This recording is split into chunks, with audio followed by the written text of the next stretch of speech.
బెంగళూరుకు చెందిన ఓ కుటుంబం, ఛత్తీస్గఢ్కు చెందిన మరో కుటుంబం వేసవి సెలవుల కోసం దల్హౌసీ హిల్ స్టేషన్కు వచ్చారు.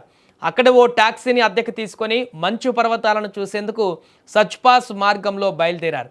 అయితే వారు తిరిగి రాకపోవడంతో అనుమానం వచ్చిన టాక్సీ యజమాని వాహనానికి ఉన్న జీపీఎస్ సిగ్నల్ను ట్రాక్ చేశాడు. కాలాబన్ సమీపంలో వాహనం కదలకుండా ఒకే చోట ఉన్నట్లు చూపించడంతో అనుమానంతో పోలీసులకు సమాచారం అందించాడు. పరిశీలనలో వాహనము లోయలో పడిపోయినట్లుగా తేలింది. ప్రమాదం జరిగిన ప్రాంతము మారుమూల ప్రాంతం కావడం, అక్కడ ఎలాంటి మొబైల్ నెట్వర్క్ సిగ్నల్స్ కూడా లేకపోవడంతో సహాయక చర్యలకు తీవ్ర ఆటంకం ఏర్పడుతుంది. ఇక ఈ ఘటనపైన హిమాచల్ ప్రదేశ్ ముఖ్యమంత్రి సుఖ్వీందర్ సింగ్ సుఖో తీవ్ర దిగ్భ్రాంతి వ్యక్తం చేశారు. గాలింపు చర్యలను ముమ్మరం చేశారు, అధికారులను ఆదేశించారు.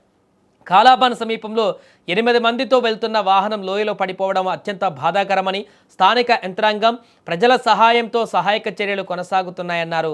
ఇక వీటితో పాటు ఎన్డీఆర్ఎఫ్ బృందాలను కూడా రంగంలోకి దించామని, పరిస్థితిని నిరంతరం సమీక్షిస్తున్నామంటూ సీఎం సుఖ్ సోషల్ మీడియా వేదికగా ఆయన కూడా తెలపడం జరిగింది. ఏదేమైనా కూడా పర్యాటకులు ఈ రకంగా తీవ్ర స్థాయిలో ఆ యొక్క ప్రమాదానికి గురై చనిపోయినటువంటి దుర్ఘటన ఇప్పుడు సంచలనంగా మారింది. ఈ యొక్క లోయలలో హిమాచల్ ప్రదేశ్లో ఆ పరిసర ప్రాంతాల్లో ఇలాంటి అనేక ప్రమాదాలు గతంలో జరిగినటువంటి సంఘటనలు కూడా మనం చూసాం.